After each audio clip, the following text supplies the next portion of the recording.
Hey friends, welcome to another episode of Road to Radical Visibility. My name is Rachel Freemon Sowers, and I cannot wait to get on with today's episode. This Road to Radical Visibility show and podcast is really meant for LGBTQ plus, neurodiverse, and female individuals and entrepreneurs to really become more bold and radically visible in the expression of themselves, their mission, and their truth in life and in business. And I cannot wait to get into the episode today. Today's episode was actually inspired by an episode of Queer Eye, specifically season 6, episode 2. So I'll let you know that right now. So I'll just start off with what had all of this coming to my mind. And there's a part in the show where Karamo is talking to Angel, and he says, I often feel like people in the LGBTQAI community believe that the other person has the power. And so what he was really talking about is those times when maybe we wait, and just not LGBTQI, QAI community, that's a lot of letters, struggle, but anyone struggles in feeling like they can't do something because someone else, they need something from someone else, or they need to go somewhere, or that this one thing has to happen. And he says, I don't subscribe to the word coming out or the words coming out, because the act is actually letting people in. Now, this is what caught me, because when you say I'm coming out, it's like you're giving people the power to reject or deny you. And for me, they don't get that power. So this is what had me thinking about, what does this have to do with visibility? And honestly, for me, it rang true. There were so many times in my life I didn't say something, I didn't do something. I mean, since I was a small child, we're taught all of these things. You do this is right, this is wrong. And it got me thinking to how it taught me to hold back and to really not be able to invite people in and see the real me, because there wasn't safety in that. I was taught for so many years, and even now still told many times as almost a 50-year-old woman, that I don't belong here, or that I shouldn't say that, or in our family system, we don't do that. I don't know if any of you can relate. If you can relate, let me know. Just type I can relate in the comments below. So it got me thinking about how this is also true in radical visibility for yourself and in your own life, and how it holds us back and why. Because we're taught that the other person has the power. So we're taught that this other person tells me what to do, when to do it, what's right, what's wrong. I lose my job if I do this. I can't keep my job if I do this other thing. There's all of these things that tell us that we have to rely on everything but ourselves and trust other things besides ourselves. So I don't know, here's a couple of examples that I wrote down. Don't say that because. Or be who you are, but don't be that way around here. Like, there's so many times still, one in particular thing happened, and I wanted to hold my wife's hand, and there was affection, just very minimal affection. And we were told that we were making other people feel uncomfortable, and they asked us to stop. And we weren't doing anything except wanting to hold each other's hand or put my arm around her. But because it made other people uncomfortable, they said that we needed to change our behavior. And in that moment, I gave the power to them to dictate how I was being in the world. And I couldn't see it then, because I thought I was being respectful, or I thought that, this is what you were supposed to do, to keep the peace, to make other people happy. And now I am not of that belief anymore. And that causes some rifts. However, I'm so much more free and happy within myself. In the entrepreneurial world, another example is to celebrate your wins, but just don't do it too much. Or this whole thing about a humble brag. Like, why can't we say what we've been successful at? What is it about that triggers something in other people? We're not the trigger, the other people are triggered.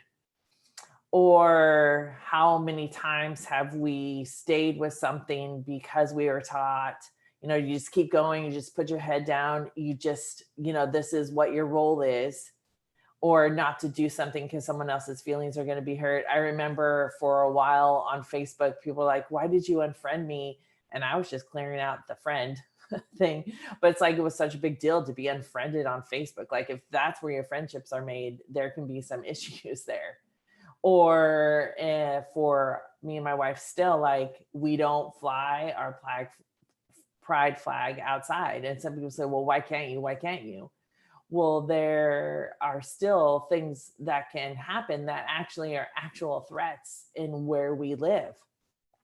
And, there's all of these things. And how many times have you felt, or even maybe you feel it today, that the other person still has the power, that the other person still is there, and maybe they're not even in this physical world anymore, but something was given to them and that has caused you to hide parts of yourself. And today, what I want to really encourage you to do is begin to learn how to trust yourself so you can invite people in. So you can say, I want this person in my life. So for example, so many times my father and I, we couldn't like be together the way that we wanted to be together for other external circumstances, right? But I wanted to invite him in repeatedly into my life and into my situation. And when we feel like we can't be truly ourselves, or we don't feel safe enough, the true safety comes from within. True safety will never come from an external source. It has to be developed within. And when you develop this safety, this ultimate trust in yourself, it's not about waiting for someone or something. It's very possible for you to speak your truth respectfully to yourself and to other people, and for them not to like it. You can be respectful in the way that you say no. You can be respectful in saying, that's not really how I want to be living my life anymore. Or you can say, I thought that this was what I actually thought, but this is what I need to do for myself now. And people will feel disappointed.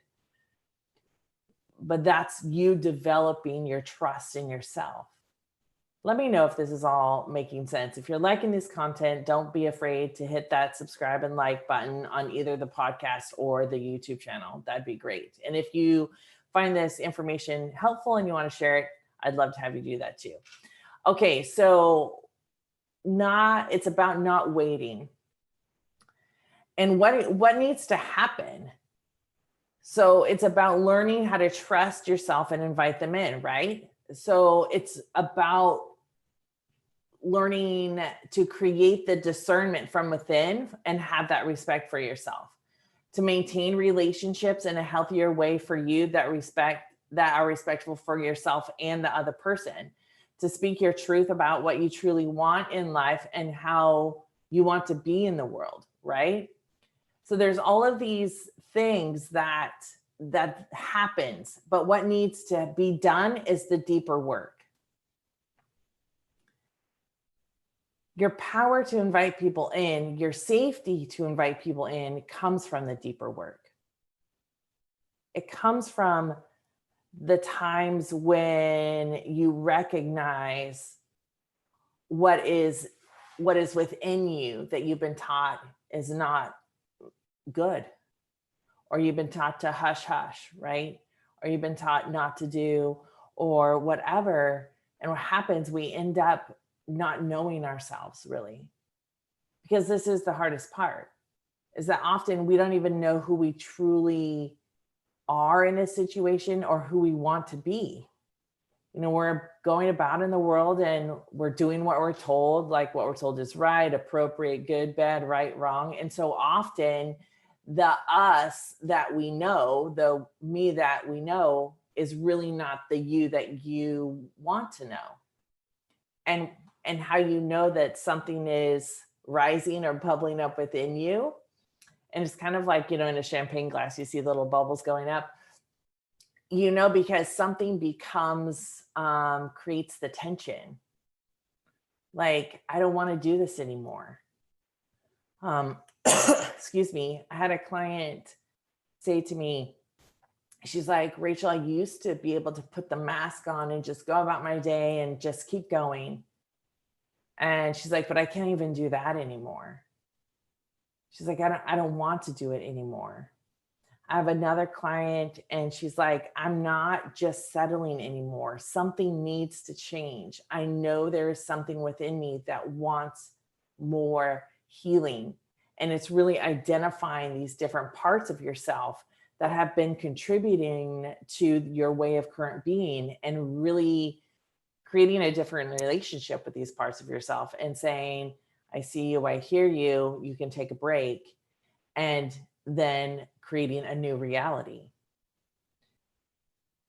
So the deeper work frees you and allows you to have the courage to not reach for that mask in the morning so that you can make it through your day, or to look within and say, I've ignored this part of myself. There's a part of myself that I call her the queen. And she is this part of me that, and I'm not talking multiple personalities or anything, but she's part of me that says, hey, we can walk through this world with our head up and just in this calm way of being that's powerful, and that we don't have to be over boisterous, or we don't have to try to prove to people that we're confident. We just move about. And this queen part of me also really loves a good party. It reminds me of on New Year's Eve, we were at this party and watching our friend's band, and it was great and just dancing around.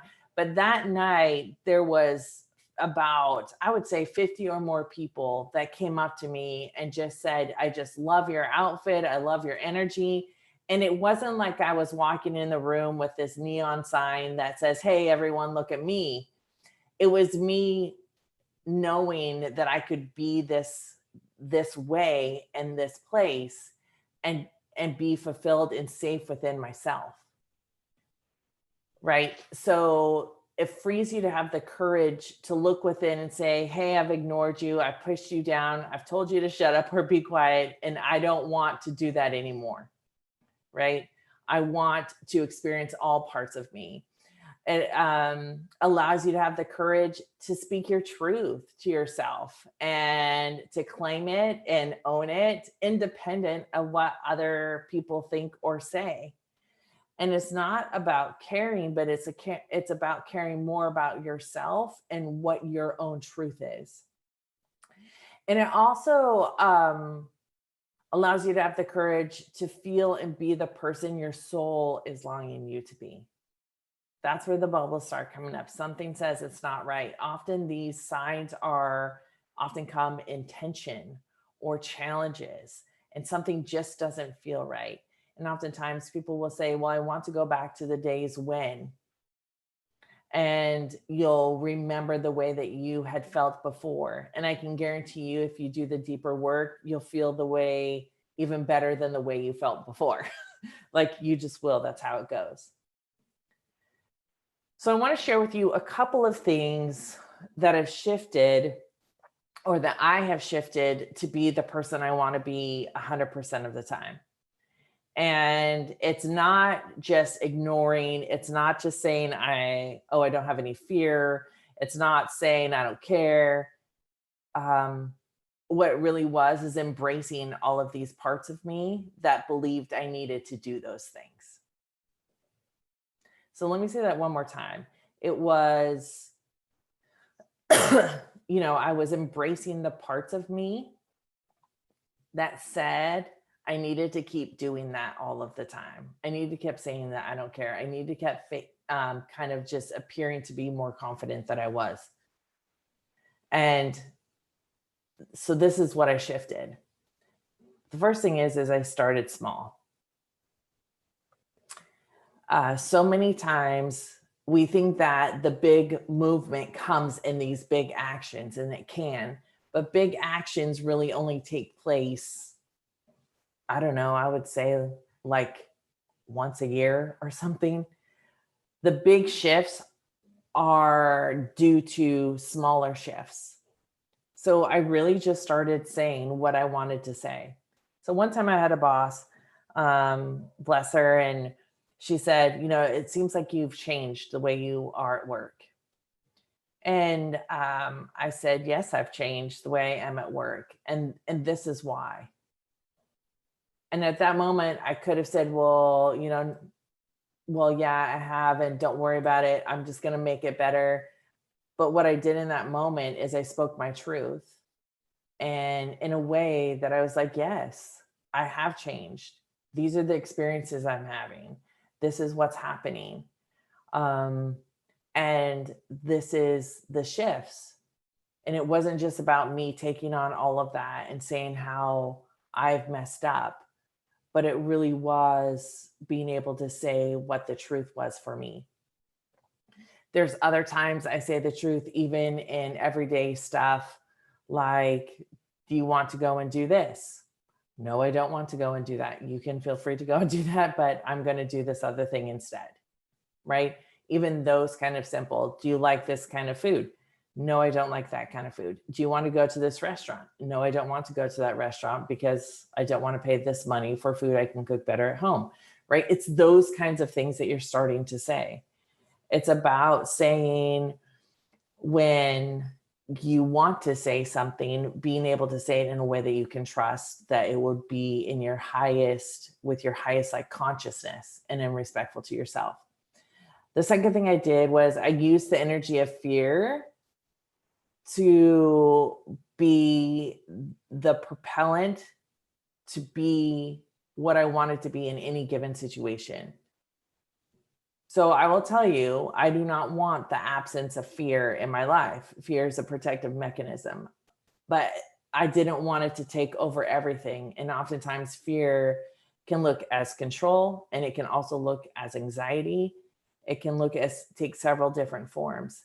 But instead of using, when those moments I felt fear, instead of saying, okay, I'm not going to do it, I literally just pictured myself stepping over that threshold and saying, I'm going to trust myself, and I'm going to say, this is how I want to be right now.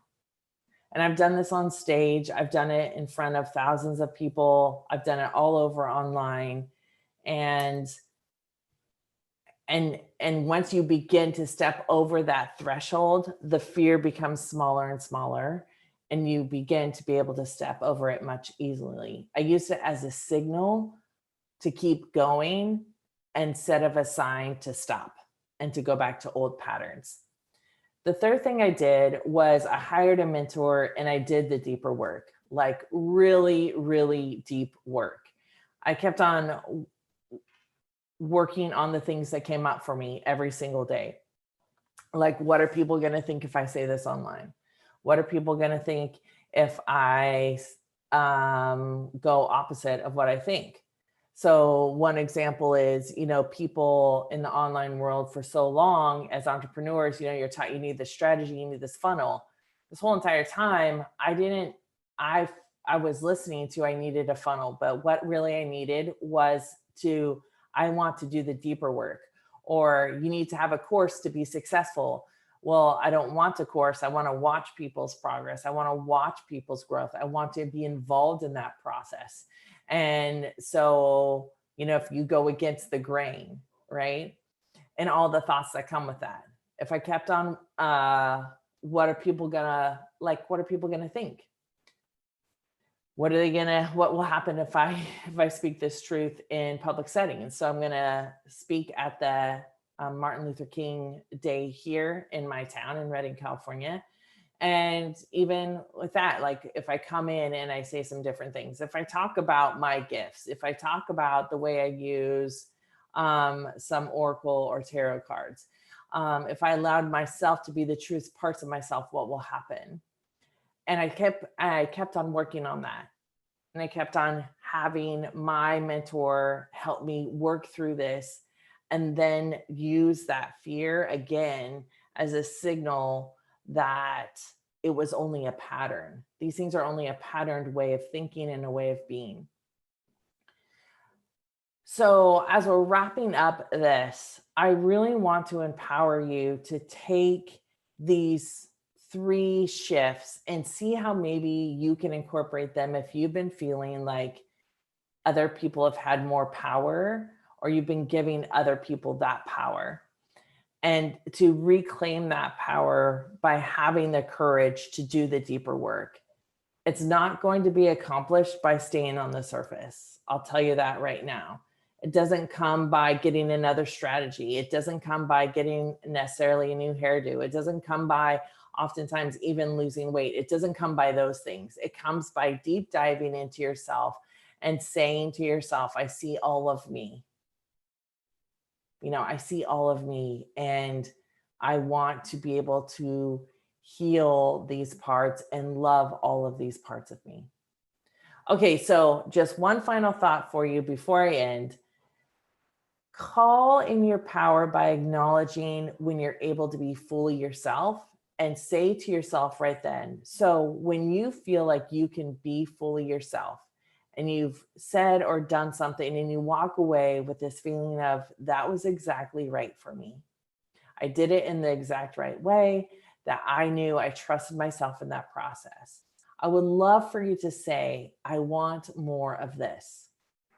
I want to feel powerful in being myself and fully trust myself to invite people in. So I'd love to hear what small steps that you're going to start claiming your power and inviting people in to see the real you. What small steps are you going to take? Put it in the comments below if you're watching the YouTube video. And if you're on the podcast and you're like, these are the steps, I would love to hear your steps. You can find me at Rachel Freemon Sowers anywhere. So make sure to let me know. And remember, you don't have to do this alone. If this episode spoke to you and you want to know more about how I can support you, please feel free to reach out to me. You can reach out to me at rachelfreemonsowers@gmail.com, or you can also log on or find me on the Facebook, TikTok, and IG and YouTube. And I'd love to see how I can support you and we can work together so you can be living a radically visible life for yourself and others in every single part of your existence. So I'll end this episode like I end every single episode. Please make sure to stay true to yourself, be kind to others, and always, always, always honor the wise one that is within you. I hope to see you all on the next episode of Road to Radical Visibility. I'll talk to you then. Bye.